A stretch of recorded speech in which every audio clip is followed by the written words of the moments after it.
भारतीय घटनेचे शिल्पकार महामानव बोधिसत्व परमपूज्य नेते डॉक्टर बाबासाहेब आंबेडकर यांच्या त्यागानं, यांच्या विचारानं, यांच्या प्रतिमांना अंतिमवार पूजन करणार. ज्या संस्थेतून आम्ही बुद्धचार्य झालो अशी एक संस्था दी बुद्धिस्ट सोसायटी ऑफ इंडिया तथा भारतीय बौद्ध महासभा या संस्थेच्या राष्ट्रीय सुरक्षिका डॉक्टर बाबासाहेब आंबेडकरांच्या सुनबाई यांनी 46 वर्ष या भारतवर्षामध्ये धम्माचा प्रचार आणि प्रसार केला. अशा महाउपासिका मीराबाई आंबेडकर यांच्या वाहिवेगाने चाललेल्या धम्मकार्यातील पंचांग प्रणाम. त्याचप्रमाणे या संस्थेचे कार्याध्यक्ष आणि संघ सैनिक दलाचे राष्ट्रीय अध्यक्ष डॉक्टर बाबासाहेब आंबेडकरांचे नातू आदरणीय भीमराव यशवंतरावजी आंबेडकर यांच्याही कार्यास्पंदन उपस्थित असलेल्या चैत्र पौर्णिमेच्या निमित्त जी वंदन आपण घेत आहोत त्या वंदनेसाठी उपस्थित असलेले सर्व झोन क्रमांक 4 मधील सर्व शाखेचे पदाधिकारी, सर्व उपासक उपासिका, सैनिक सर्वांना सविनय जय भीम. बंधूंनो, या ठिकाणी आपण आपल्या आदर्शांचं आपण पुष्पपूजन दीपपूजन करून आपण वंदनेला सुरुवात करणार आहोत. चैत्र पौर्णिमा या निमित्त खोपेताईंनी सुधामतीताई खोपे आपल्या महिला शाखा धामनगर शाखेच्या अध्यक्ष खोपेताई यांच्याकडून आज आपला अल्पोपहार आणि आपल्या आदर्शाचे पुष्पहार मेणबत्त्या गणपती हे त्यांच्याकडून आहे. तर मी त्यांना विनंती करतो त्यांनी पती सगळे दोघांनी साहेब आणि ताई दोघांनी यांच्या प्रतिमेस पुष्पहारात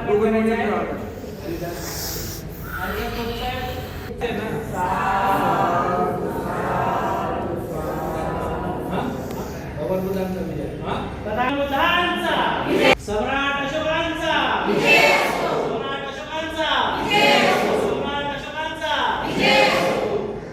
त्यांनी आपले उद्धार सारखे विश्वरत्न डॉक्टर बाबासाहेब आंबेडकर यांच्या प्रतिमेस पुष्पहार अर्पण करायचा आहे.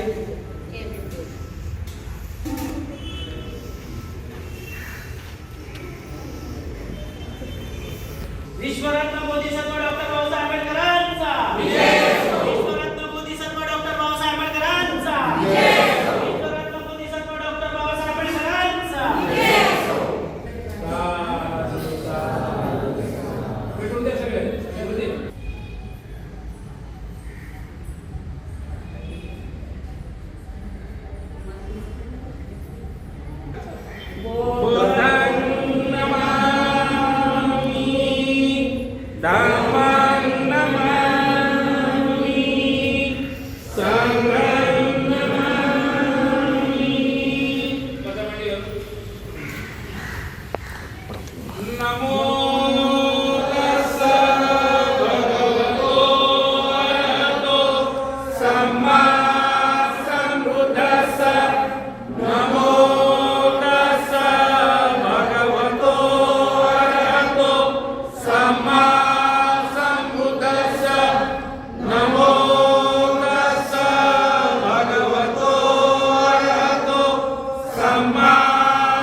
त्यांना 5 घटना घडलेल्या आहेत. त्यापैकी सुजाता जे किर्दार याबद्दल मी आपल्याला थोडक्यात माहिती सांगतो.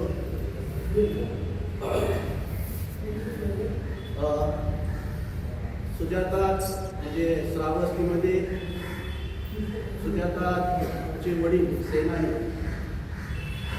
हे तिच्या त्या गावामध्ये असे धारणा असते की एक वटवृक्ष असतो.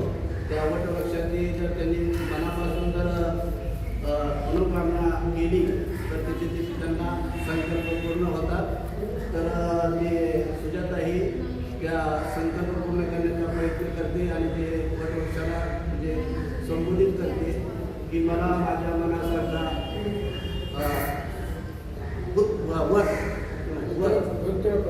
सुशिक्षित आणि कमवतावर मला जर मिळाला आणि मला पुढे संतानाच्या रूपी पुत्ररत्न जर प्राप्त झाले तर मी त्या वटवृक्षाची दुधाच्या निर्जल दुधाच्या केलेली मी पूजा करेन आणि तिची ते काही दिवसांनी मनोकामना पूर्ण होते आणि त्याची दासी जी असते पुन्हा इथं ती त्या वटवृक्षाच्या ठिकाणी साफसफाई करण्यासाठी पाठवते.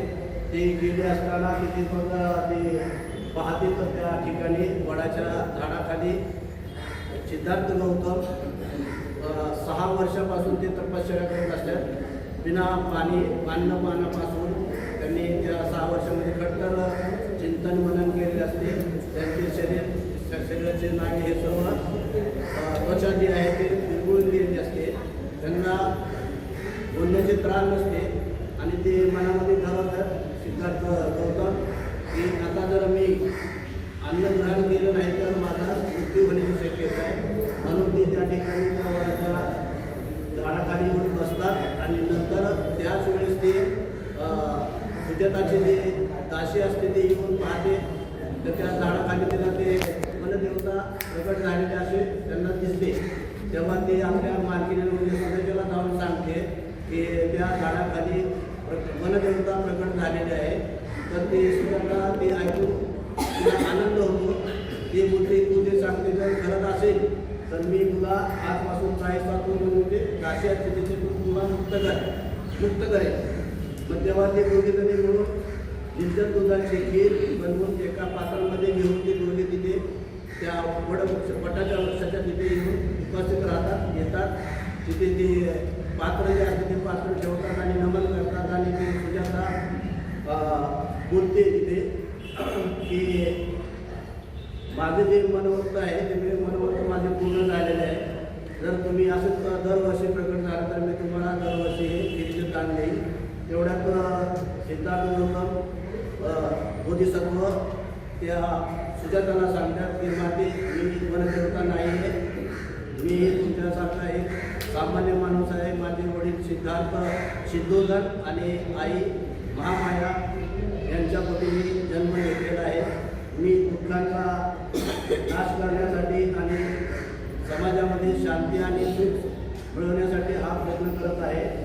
तेव्हा ते सुजाता विनंती करते की मी हे जे कीर्तन आणलेले आहे ते तुम्ही स्वीकारावं आणि नंतर सिद्धार्थ गौतम खिरीचे सेवन करतात ग्रहण करतात. ते 49 घास ग्रहण केलेले असतात त्यांनी आणि पुढं मग ते सुजाता त्यांच्याकडनं वचन घेते की जेव्हा तुम्हाला ज्ञानप्राप्ती होईल तेव्हा तुम्ही मला परत भेट द्यावी. तर सिद्धार्थ गौतम त्यांना वचन देतात आणि भेट देण्याचे परत नंतर येतात. अशा रीतीने परत पुढे ते सिद्धार्थ गौतम इथून बुद्धगयेकडे रवाना करतात. बुद्धगयेकडे जाताना त्यांना रस्त्यामध्ये एक शेतकरी भेटतो.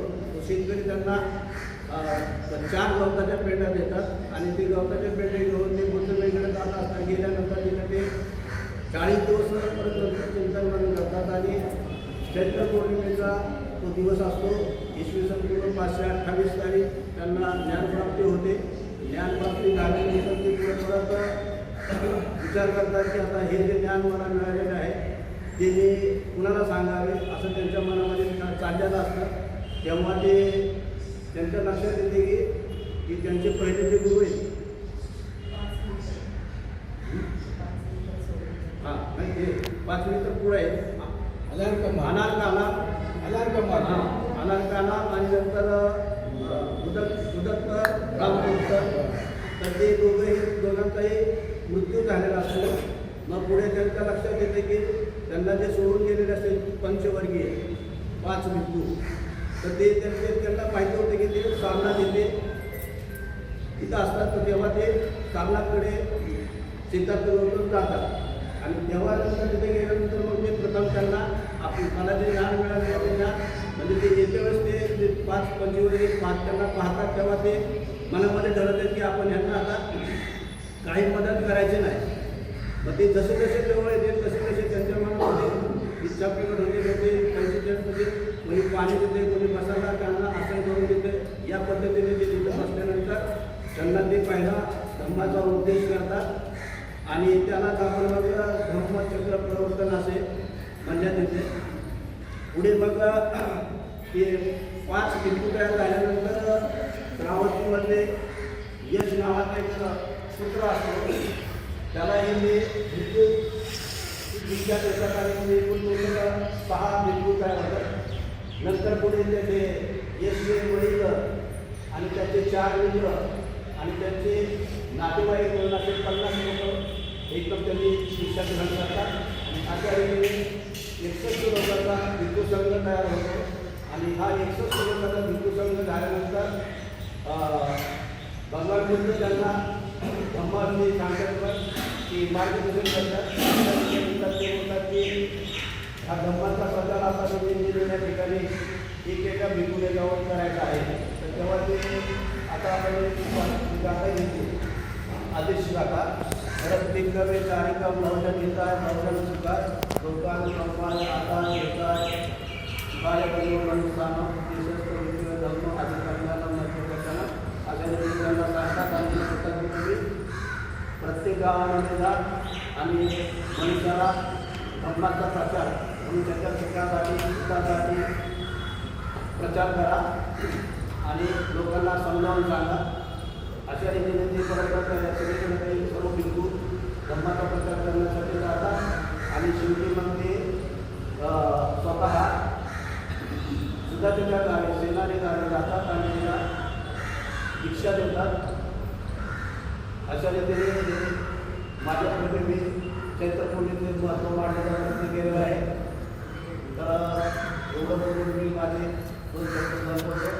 चैत्रपौर्णिमेनिमित्त आपल्या जागरूकच्या शाखेने आपल्याला माहिती दिलेली आहे आणि ती माहिती मला पुरेशी आता माझ्याबद्दल काय सांगता वैराग्याची कसोटी बाबा तिकडे जेव्हा विचार केला की वैराग्याची कसोटी राहिलेली आहे आणि ती त्याचाही आपण अभ्यास केला पाहिजे आणि म्हणून ते वैराग्याच्या कसोटीसाठी ते तपश्चर्या करतात. जगामध्ये अशी कोणी तपश्चर्या केलेली नसेल अशी तपश्चर्या करतात. तपश्चर्या अशी असते की त्यांचं असे उपवास करतात की त्यांचं पाठ आणि एक होतं म्हणजे आपण पोटाला हात लावलं ते पाठीचा करायला लागेल एवढी तपश्चर्या त्यांनी केलेली असते आणि त्यातून त्यांना काही निष्पन्न होत नाही. म्हणजे त्यांची अशी अवस्था होते की ते कधी उचलू शकतात बेशुद्ध होऊ शकतात आणि अशा अवस्थेमध्ये सुजाताने त्यांना खीर घेऊन आली होती सांगितल्याप्रमाणे काय त्यांनी नमोद केला होता आणि त्यांना ती खिरीपासून पूजा मिळाली. तोच हा पवित्र रोज होता चैत्रपौर्णिमेचा. या पौर्णिमेनिमित्ताने आपल्या सर्वांना आम्ही शुभेच्छा देतो. त्यानंतर भगवान बुद्धांनी आपल्याला त्यांना संबोधित प्राप्त झाले आणि त्यांचा जे तत्त्वज्ञान आहे ते तत्त्वज्ञान जे जगासमोर मांडलेलं आहे. समता स्वभाव न्याय संस्कार करुणा समाधी या सर्व जे तत्त्वज्ञान आहे ते आपल्याला दिलेलं आहे आणि आता आपण त्याचा बाबासाहेबांनी आपल्या दृष्टीने दिले आणि आपण आपल्या पवित्र धर्म पुढे नेण्याचा प्रयत्न करतो आणि जास्त नाही न होता शाखेतर्फे आपल्या सर्वांना या चैत्रपौर्णिमेच्या शुभेच्छा देऊ आणि या ठिकाणी आमचे देऊ आणि तुम्ही बसलेले सर्वजण तुम्हाला सर्वांना सगळ्यांनी देवीन. पौर्णिमेचं महत्त्व आणि आज सुजाता आणि भगवान बुद्धाला खीर दिली त्याचं महत्त्व खूप मोठं आहे. त्याच्या पाठीमागचा इतिहास खूप आहे. आता ग्रामीण भागात जर काय सांगायचं जर बोललं बाबा जेव्हा मला माझा नवस पूर्ण होईल आणि मी तुला आमका करीन 2 टप्प्याच्या मुलीने नारळ पडेल. तोच प्रकार एक कसं नाही भगवान बुद्धाने त्या पिंपळाच्या झाडाखाली बसावा आणि त्या सुजाताने ठरवल्याप्रमाणे कसं तिथं ते भगवान बुद्ध यावा आणि त्या सुजाताने कसं तिथं ते यावा म्हणजे असं ते झाडाची पूजा करतात ते भगवान बुद्धाचे येऊन बसले आणि ते सुजाताला बघून ते आनंद निर्माण झाला की माझं स्वप्न बरोबर साकार झालेलं आहे. आणि ते भगवान बुद्धाकडे बोलले मी तुम्हाला खीर आलेली आहे ती मी स्वीकारा. भगवान बुद्धाने खीर स्वीकारली आणि त्या खीर स्वीकारल्यानंतर भगवान बुद्धाला ज्ञान प्राप्त झालं. आणि मग भगवान बुद्धाने आपल्याला सांगितलं की ते ज्ञान प्राप्त झालं तर मी कोणाकोणाला सांगावं. तसं आपल्याला तुझ्यासाठी काय झालं माझं मी कोणाकोणाला सांगू मग मी घेतलं ते कोणाकोणाला सांगू. तसं ते भगवान बुद्धाचं तुझ्याकडून असं सांगितलं की काय करून काय नाही ते खूप आनंद झाला. तोच एक उद्दिष्ट आमच्या चैत्र पौर्णिमेचा संधी साधून आमच्या पोटेताईला 2-4 दिवसापूर्वी म्हणजे आकांवर झाला आणि त्या आकार वायू झाल्यानंतर त्यांना ते बरं झालं व्यवस्थित झालं आणि त्यांच्या एक मनात एक नवस होता काहीतरी की मला हे बरं होईल. आणि मी आजच्या पौर्णिमेत चैत्र पौर्णिमेचं संधी साधून की मी ही आज खऱ्या अर्थाने निर्धार केली. तर बघा पोटेताईनं याच्यातून शिकल्या आणि आपल्याला बी त्यांचं हे माहिती पडलं की खरोखर पोटेताईला किती विश्वास आहे की धम्माच्या मार्गावर गेल्यानंतर नाहीतर बरेच लोक आंगळे पिंगळे होतात काही फरक पडत नाही पण त्याचे ते धम्मावर असलेला विश्वास त्यांच्या विश्वासाला कुठेही तडा गेला नाही. कारण भगवान बुद्धाची ताकद आणि धम्माची ताकद ही जर जोडीला असेल ना आपल्याला कुठं दुसरं नाही. आपण आजही बी आणि आत्ताही बी संकटात आहे पण आपण कशावर आवडतो धम्मावर आवडतो घाबरतोच का काय घाबरत नाही का ते आपला धम्म आपल्या मनामध्ये आपण शांत आहोत. आणि आजची श्रद्धांजली पोटेताई आणलेली आहे अजून बरेच कोण आणलेले पण मला तर बाकीचे नाव माहीत नाही पण पोटेताईचा इतिहास मला थोडा माहिती पडलेला आहे. तर पोटेताईला मी तुम्हाला सर्वांना पोटेताईला या चैत्र पौर्णिमेच्या निमित्ताने खूप खूप शुभेच्छा देतो. इतर थांबतो. जय हिंद. नमो बुद्ध.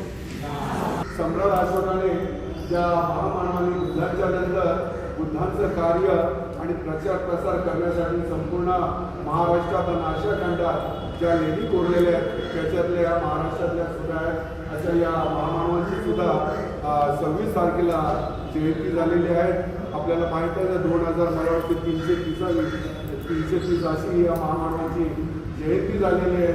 आणि या महामानवांमुळेच आपल्याला खऱ्या अर्थाने या बुद्धांच्या लेण्या संपूर्ण महाराष्ट्रात आणि आशिया खंडामध्ये बुद्धांचं जे काही प्रचार प्रसाराचं कार्य ते ज्या माहिती झालेलं आहे. आणि अशा तऱ्हेने संस्थेच्या माध्यमातून सुद्धा जो प्रचाराचा मोहीम आहे आता घेतलेले आहे विक्रम साहेबांच्या मार्गदर्शनाखाली खरोखरच हे खूप चांगलं काम चालू ठेवलेलं आहे.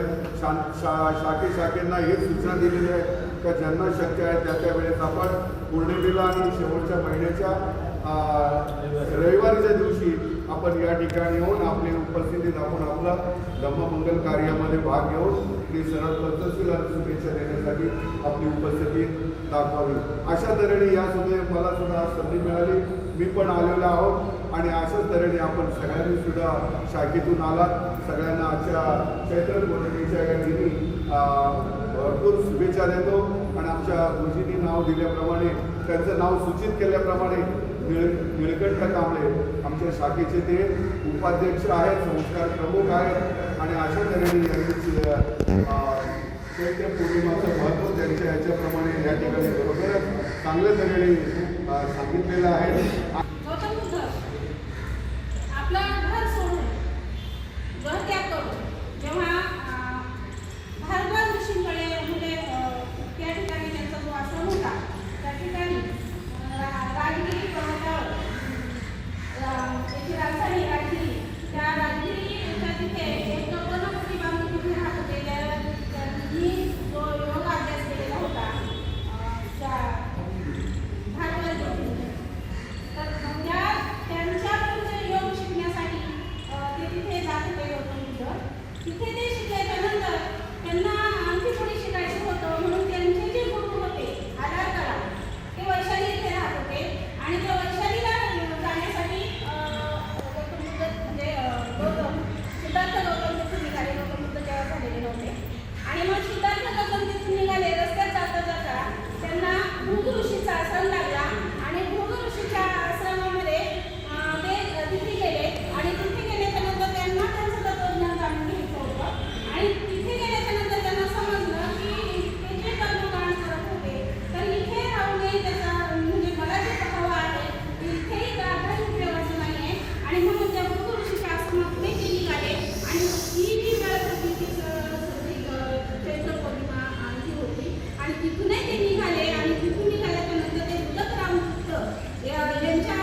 जेव्हा वंदना नावाची भाषा जेव्हा सासूबाई तिथे करण्यासाठी आली तर तेव्हा तिला हे सिद्धार्थ गौतम दिसले आणि ते एकदम पुरुष असे झालेले दिसले. ती पळत गेली आणि सांगितलं की तुमचं नवस केलेला आहे तर त्यानुसार देवी पावलेली आहे आणि त्या देवी तिथे प्रगट झालेली आहे आणि ती मग सुजाता सुजाताने तो म्हणजे नुसती दुधाची घेतली त्याच्यात पाणी नाही त्याच्यामध्ये पाणी तर अशी न पाणी खाली खीर आहे तर ती खीर त्या भगवंताच्या समोर घेऊन येते आणि माझ्या तुम्ही पावलात आणि ती तुम्ही खा असं ती होते. तर सिद्धार्थ बोलतात की मी कोणी देव वगैरे नाही किंवा देवी वगैरे नाही तर मी तुझ्यासारखाच एक मानवाचा पुत्र आहे. माझ्या आई वडील आहेत आणि मलाही तुला जसं काही साध्य करायचं होतं तसं मलाही काहीतरी साध्य करायचं आहे आणि म्हणून मी इथे आलेलो आहे आणि माझ्या काही मला जे साध्य करायचं आहे ते मला मिळालेलं नाही. तर मी सांगते की ही जी खीर आहे तर ती तुम्ही खावी तर ते ऐकत नाही कारण त्यांच्याकडून जे 5 होते मित्र त्यांचे तर त्यांनी ते ठरवलेलं असतं की कोणत्याही स्त्रीच्या हातून काही खायचं नाही किंवा जे ते लोक सांगतील तसंच वागायचं आणि त्या पद्धतीने ते घ्यायला नकार देतात. जेव्हा सुद्धा सांगते त्यांना की जर तुम्ही ही जी खीर खाल्ली नाही तर आज तुम्हाला जे साध्य करायचं आहे तर तुम्ही साध्य करू शकणार नाही कारण तुम्ही जिवंतच राहणार नाही. मग जर तुम्ही जिवंत नाही राहिला तर मग ते साध्य करणार कसं आणि मग त्यामुळे त्यांनी ती खीर प्राशन केली त्यांना नाही पटलं आणि याच्यावर एक सुंदरसं गाणं पण आहे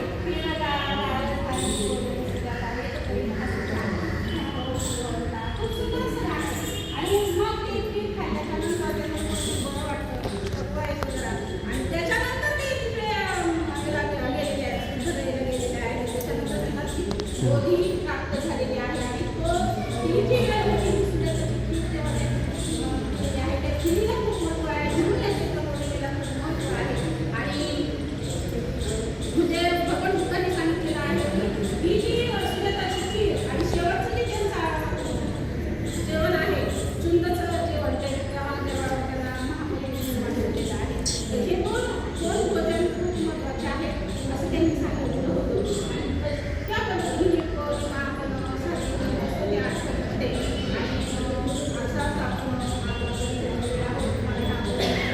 शुभेच्छा देते. तसेच मी